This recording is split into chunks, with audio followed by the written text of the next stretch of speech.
Depuis quelques jours, on assiste à une légère tension sur le rendement des obligations souveraines américaines, donc de maturité 10 ans, même si ça s'est un petit peu calmé ce matin. Et puis dans le même temps, on a comme la star, ancienne star du marché obligataire, Bill Gross, le fondateur du géant PIMCO, qui a annoncé voilà, un bear market, un marché baissier sur les obligations américaines. Est-ce qu'il faut s'en inquiéter? On voit ça avec Pierre Sabatier. Bonjour Pierre. Bonjour David. Président du cabinet PrimeView. Alors voilà, on donne les chiffres, hein. Le rendement du 10 ans américain était à 2,45 vendredi. On est passé quand même à 2,60 hier soir.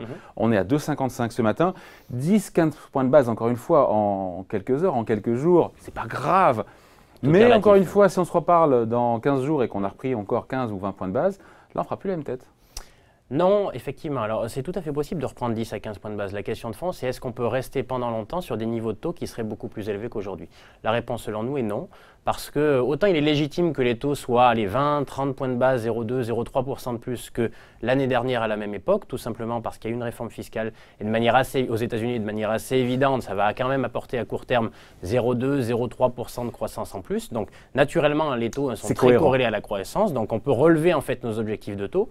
On passe autour de 3, 2,5. Mais au-delà, on considère aujourd'hui que les agents privés américains, à savoir les ménages et les entreprises, auront du mal à supporter finalement des conditions de financement, des conditions financières qui soient. Pourquoi? On a connu dans le passé, on était nés tous les deux, des taux à 10 ans américains qui ont été à 4, à 5, à 6. Oui, sauf que la demande finale n'était pas la même. Mort, hein. La demande finale n'était pas la même et concrètement, les niveaux de croissance de l'époque n'étaient pas les mêmes du tout. Hein. On tournait autour de 4% de croissance aux États-Unis de manière assez légitime. On est à 2,5 et là, qu'est-ce qu'on vous dit? Quand on est à 2,5, on vous dit que, chouette, les États-Unis sont au-dessus de leur croissance potentielle. C'est-à-dire que le potentiel de croissance aux États-Unis est beaucoup plus faible qu'il n'était en fait il y a 20 ans. Donc naturellement, les taux d'équilibre le sont aussi, tout simplement parce qu'il faut avoir en tête que les taux d'intérêt, c'est le vrai carburant de l'économie. Et lorsque la machine va trop vite, grosso modo, vous allez baisser vos taux pour mettre plus de carburant dans l'économie et faire que la machine aille plus vite. Et à l'inverse, en fait, lorsqu'elle va trop vite, en fait, cette voiture, vous allez retirer en fait des liquidités en augmentant vos taux d'intérêt et en rendant les conditions de certes, mais le vrai niveau, après ces niveaux de marché, on ne discute pas, c'est 2,6 et 2,6% sur le 10 ans, mais s'il n'y avait pas toutes ces injections de liquidités, toute cette épargne mondiale, ce n'est pas le taux cohérent avec la croissance et l'inflation américaine. Encore une fois, on l'a appris à l'école, vous vous rappelez, on disait que le taux d'équilibre, c'est la croissance plus l'inflation. On n'est pas à 2,5, hein. On est à 2,5 plus 2% d'inflation, ça fait 4,5. On est très loin du taux, oui, non, parce que c'est une projection. Il est un peu traficoté quand même, non? Alors pas véritablement, parce qu'en fait, le taux, ce n'est pas la croissance d'aujourd'hui et l'inflation d'aujourd'hui. C'est aussi en fait la croissance de demain et l'inflation de demain. Ce que vous disent les marchés, c'est qu'ils ne croient pas en fait que le 2,5 est probablement un taux de croissance qui est plus important que ce qu'il sera en fait dans un certain nombre d'années. Donc on est probablement, et c'est vrai, hein, la réalité c'est que la croissance potentielle aux États-Unis va baisser comme un peu partout dans le monde, en tout cas dans les pays riches, donc on serait plutôt autour de 1,5 et que les niveaux d'inflation associés ne seront pas de 2%, seront plutôt de 1%. Et bien c'est cas-là, pardon, mais que les banques centrales en tiennent compte et qu'elles nous disent, voilà, l'objectif d'inflation aujourd'hui c'est plus 2%, c'est 1%. Alors, en l'occurrence, ne me demandez pas en fait de rectifier en fait les objectifs associés en fait aux banques centrales. Cette réflexion qu'on a nous, elles doivent aussi les avoir, enfin notamment. Mais bien entendu, mais c'est pour ça qu'en fait, lorsque on évoque le fait que la Banque centrale, alors, ce qui pourrait arriver de pire et qui pourrait faire monter les taux, ce serait qu'en fait la Banque centrale américaine durcisse encore son ton. Ça pour nous, ça serait une erreur de politique monétaire parce que ça serait susceptible. Jérôme Powell, hein, à la fin du mois. Oui, tout à fait, mais ça serait susceptible bien sûr de faire monter les taux courts, ça a déjà été le cas, mais aussi de faire monter un petit peu les taux longs. Et encore une fois, n'oubliez pas que le bon taux d'intérêt, en gros, le bon niveau de carburant qu'il faut mettre dans la machine, c'est celui que le conducteur est en capacité de supporter. Ça veut dire quoi? Ça veut dire que les ménages, si vous augmentez les taux, demain vont moins investir dans l'immobilier, vont moins consommer. Hein. Sachez qu'aujourd'hui, les notions de crédit, notamment à la consommation, sont sur des niveaux relativement élevés. C'est-à-dire que la conso des Américains se tient bien, mais elle se tient bien aussi en raison en fait, de la distribution de crédit. Si vous montez vos taux, les crédits sont moins accessibles, donc les gens consommeront moins. Et inversement, si les taux montent, les frais financiers que payent les entreprises américaines vont augmenter. Et qu'est-ce qui va se passer? Il va se passer que si les gens consomment moins et que les coûts de production, les frais financiers montent pour les entreprises, leur taux de marge va baisser. Et donc, c'est pas bon pour les profits. Et donc, dans ces cas-là, vous avez un scénario assez simple. Hein. Si les taux montent, moins de consommation finale, moins de demande finale par les consommateurs, plus de frais pour les entreprises, qui n'ont bien sûr pas le pricing power pour le repasser dans leur prix final et donc qui devront le subir. Moins de profit égale des marchés actions qui commencent à baisser. Vous savez que les États-Unis sont une économie qui est très sensible aux marchés financiers. Si la bourse commence à baisser, vous avez un effet richesse négatif qui va encore là entretenir un cercle vicieux qui entraînerait d'une manière assez évidente les États-Unis vers une fin de cycle. Donc en fait, c'est le scénario du pire qu'on évoque lorsqu'on parle de taux qui continueraient de monter. Bon, encore une fois, on est à 2,6 sur le 10 ans américain, on est au plus haut quasiment depuis un an, c'est pas catastrophique, mais il faut écouter les personnalités qui ont une aura, qui ont aussi une expérience. Vous, moi et surtout Bill Gross, on l'a vu tout à l'heure. Évidemment, l'ancien patron de PIMCO, un géant obligataire. Qu'est-ce qu'il dit il y a quelques jours? C'est intéressant. Il dit on est au début d'un marché baissier, d'un bear market sur l'obligataire américain. Pour lui, on a passé un seuil symbolique en cassant ces 2,5 ou 2,6%. Il se trompe alors qu'il connaît ça vachement bien. Non, on peut très bien. Je vous ai dit tout à l'heure qu'en fait, le bon niveau de taux d'intérêt, c'est le niveau en fait de la croissance projetée. Donc, on peut considérer qu'on est 0,2, 0,3% au-dessus. Mais encore une fois, n'oublions pas qu'en mois de septembre, les taux à 10 ans américains, ils sont à 2. On est à 2,5, 2,6. Eh bien, les 0,5, 0,6%, c'est la vision optimiste en fait, que le monde partage en ce début d'année.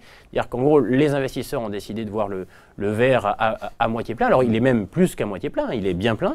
Donc, s'emporter par un optimisme, aujourd'hui, on ne retient que les bonnes nouvelles. C'est relativement légitime, hein. Les chiffres sont bons, donc il n'y a pas de jugement de valeur par rapport à ça.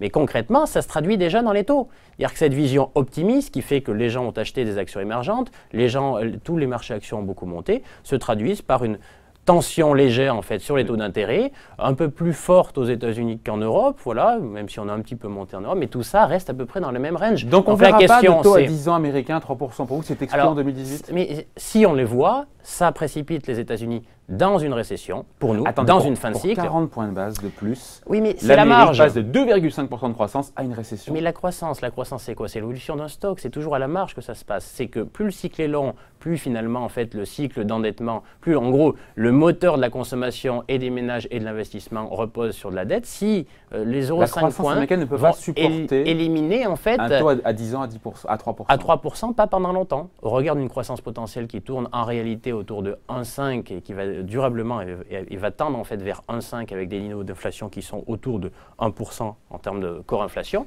Ben, concrètement, vous êtes sur un niveau d'équilibre. Donc les 0,5 points de trop, c'est une politique monétaire trop restrictive et donc vous êtes en train, si vous faites ça, d'enlever du carburant dans une machine qui continue d'avancer à bonne vitesse mais qui va avoir tendance à ralentir. Donc on peut atteindre 3, mais si on va à 3, il y aura une corde de rappel. Cette hausse de 0,5%, en elle-même, elle ramènera les taux un peu plus tard vers des niveaux qui seront probablement inférieurs à 2,5 parce qu'elle entraînera les États-Unis dans une fin de cycle, dans une récession, et dans ces cas-là, les taux ne montent pas, ils baissent. Ça, c'est pour la partie macro, mais après, en même temps, sur les marchés, un taux à 10 ans américain à 3%, ce qui ne paraît pas non plus surréaliste, c'est 40 points de base de plus, impact très fort, vous nous dites, sur les marchés actions, et aussi impact pour les détenteurs d'obligations qui auront des moins-values à la clé. Voilà. Donc, quand tout le monde a à perdre, d'après vous, est-ce que ça n'arrive pas? Raisonnant par l'absurde, mais c'est la limite de l'exercice, parce que ça peut aussi arriver. Alors, dans ces cas-là, ça veut dire qu'on est vraiment dans du choix discrétionnaire et la clé de tout ça repose essentiellement sur les banquiers centraux. Donc là, ce qu'il faut faire en réalité… les banquiers centraux, bien aujourd'hui, on considère qu'ils ont, 3%, Américains, Européens, Japonais, en fait, prennent beaucoup de précautions quant aux politiques monétaires qu'ils vont implémenter plus tard, n'ont jamais, absolument jamais évoqué le fait qu'ils iraient vers des politiques monétaires restrictives, certes moins accommodantes, mais qui restent accommodantes. À partir du moment où on reste dans cet équilibre-là, il y a assez d'épargne dans le monde qui sont générées pour aller financer les obligations américaines, donc il n'y a pas de raison pour que les taux montent beaucoup. Et inversement, alors tout à l'heure on évoquait les banques centrales des pays riches qui vont avoir tendance à moins soutenir les marchés, mais n'oublions pas qu'en ce moment même, à nouveau, les pays émergents reconstituent des réserves de change. Ça veut dire qu'en gros, la baisse finalement des liquidités injectées par les banques centrales occidentales ou des pays riches est compensée par l'augmentation des réserves de change qui donnent encore des liquidités au marché disponibles pour financer encore une fois, Bill Gross, l'ancien patron de PIMCO, il le sait. Alors pourquoi reprenez l'essentiel en fait, reprenez l'essentiel de ses propos. Qu'est-ce qu'il vous dit? Il vous dit qu'en traçant une courbe, une ligne, une droite entre guillemets, qui suit en fait la baisse des taux d'intérêt américains sur très longue période, bien on a franchi en fait ce seuil légèrement, mais enfin voilà, vous pouvez croire en fait, ça s'appelle de l'analyse technique ou de l'analyse graphique. Voilà, c'est juste à un moment donné, il faut bien avoir en tête qu'on ne pourra pas. Il dit en gros qu'on a atteint un point bas. On a atteint un point bas, mais ça, on peut le considérer. Pour nous, en fait, 2,5, entre 2,3 et 2,5, c'est un niveau de taux d'intérêt d'équilibre pour les États-Unis qui permet de continuer le cycle et de connaître en fait des niveaux de croissance qui sont légèrement supérieurs au potentiel et qui arrange tout le monde.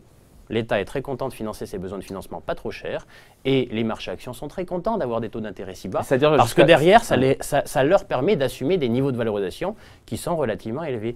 Donc tout ça tient, sauf si Sauf s'il y a une erreur. Si il y a une erreur ou un choc exogène, et l'erreur, essentiellement, on considère qu'elle pourrait venir en fait des banquiers centraux, mais véritablement, je ne crois pas que ça soit le scénario le plus probable. Et les hausses de matières premières, on en parlait juste avant, Christian Parizeau, qu'on voit en amont sur les coûts de production, qui ne pourraient pas ne pas se répercuter sur les prix de vente. Alors, la question de fond, c'est est-ce que ces hausses des matières premières se traduisent par des vraies tensions inflationnistes en termes de salaire.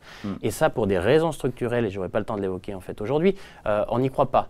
Donc les effets de second tour, c'est ça? Voilà, les effets de second tour, c'est ça en fait que la Banque centrale veut éviter. Pas le reste. Le fait d'avoir de l'inflation des prix des matières premières, ça risque de provoquer quoi? Simplement des tensions sur les taux de marge des entreprises qui n'ont pas les moyens en fait de répercuter dans les prix de vente. Pour la bourse. Qu'est-ce que ça veut dire? Ça veut dire que les profits pourraient être sous tension à cause de cela. Et si la bourse baisse, les taux vont faire quoi? Eh oui, on part monter évidemment. Donc concrètement, j'entends bien la question de fond, c'est le débat qu'il faut avoir, est-ce que l'augmentation des prix des matières premières peut se traduire par une inflation de second tour sur les salaires? On n'y croit pas, essentiellement pour des raisons démographiques et également, en gros, de l'impact de la technologie et du numérique qui fait tomber les barrières à l'entrée et augmente la compétition entre les acteurs. Donc ça nous paraît très peu probable. Dans ces cas-là, ce n'est pas un argument qui nous permet de voir les taux plus hauts. Donc les taux de 10 ans qui montent vers 2,7, 2,8, pourquoi pas, mais ça y restera pas. Mais derrière, en fait, ça ne devrait pas être durable. Parce que ça induirait une force de rappel qui les ferait retourner vers 2,5. Si j'ai bien compris. Bravo. Merci à vous. Pierre Sabatier, président du cabinet. Merci David. Merci pour ces explications. Bye.